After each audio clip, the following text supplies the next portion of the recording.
What's happening, YouTube dudes? Here we are again, back with another video. Got something special for you guys today.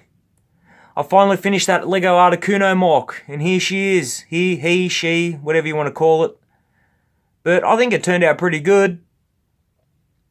If you recall from my last video, I had all those blue parts that came in from a few bricklink sellers, and this is pretty much where they all ended up.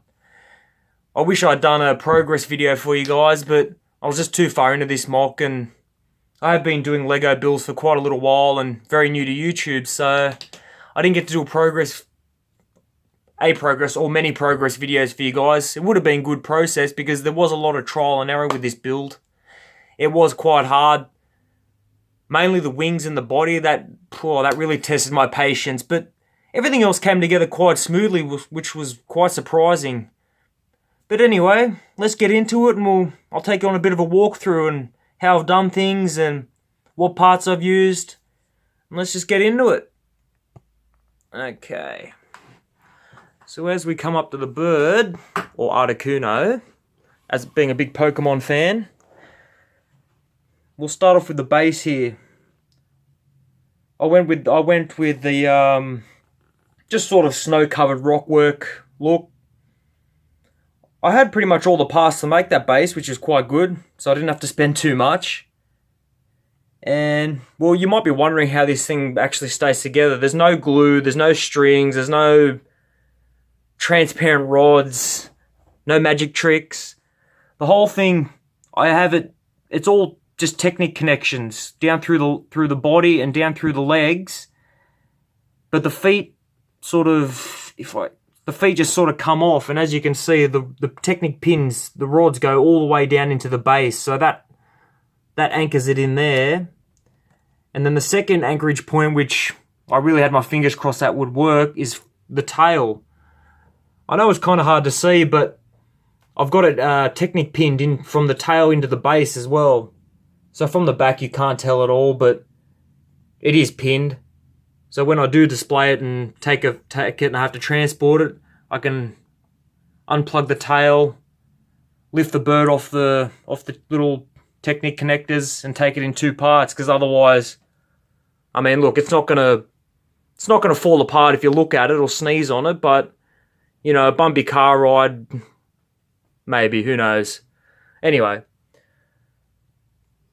so also this tail used quite a lot of 1x2 trans plates with the light and dark blue, and also the 1x1 round studs as well, just to give it that curvature.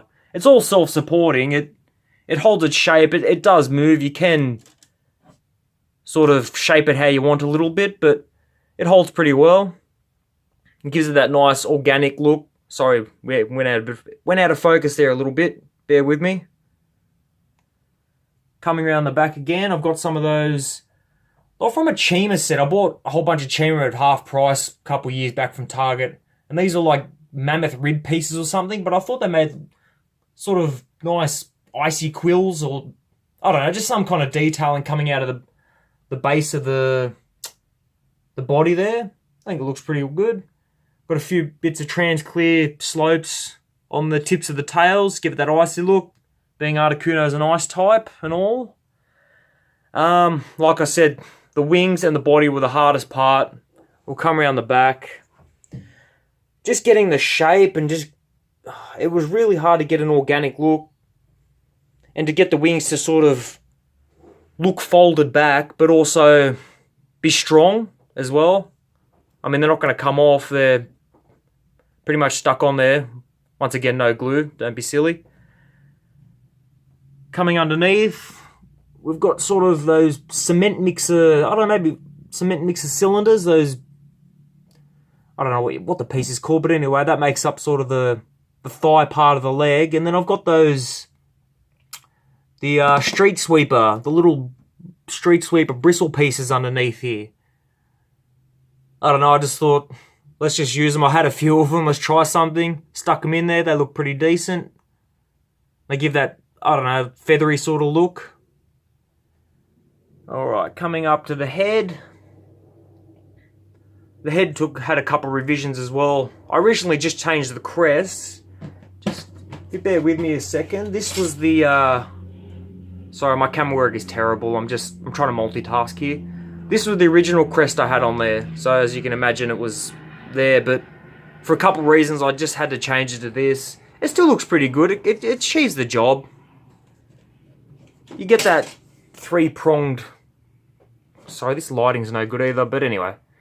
You get that three-pronged sort of icy crest look. Got some flame printed round tiles for the eyes. I bought a whole bunch of these new shield pieces in blue. I thought, look, it's an interesting piece in that color because there's not a whole lot of pieces in blue, and they're not real common. And anyway, I just bought a whole bunch of blue pieces and just sat down and played with what I had and played with what I bought, and I had no real plan to use those shield pieces, but they work really well on the head. There's a couple also on the back, but on the head it gives it sort of that windswept, sort of sharp look coming off the back, as you can see. I think it looks pretty nice. Up the top here we've got those, what are they, car levers, space levers, whatever you call.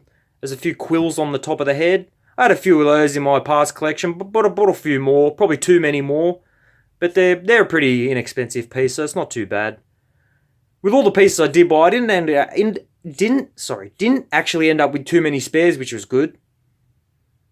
I had, like I said, a few quills, few slopes here and there, and I actually did end up with a few spares of the trans plates, but they'll get used for something 100%. I don't know how many times I've had to buy trans plates. So anyway, as we're zooming out, we'll just get a look at the whole thing. I think it turned out pretty good. Now I can focus more on my Fallout mock. But I think if my mocks keep getting any bigger, I'm going to have to get a bigger lighting space because it's just not cutting it. It's alright for small little builds and minifigure photos and whatnot, but yeah, for something of this size, it's just not really working for me. But anyway, we'll tackle that on another time. So anyway, guys, let me know what you think, and love to hear feedback. I'm going to be displaying this next year at my Sidlug shows, whichever ones I do attend for that year. But anyway, if you're in Sydney, come and check them out. Can't wait to display it. And I'll see you guys in the next video. Bye.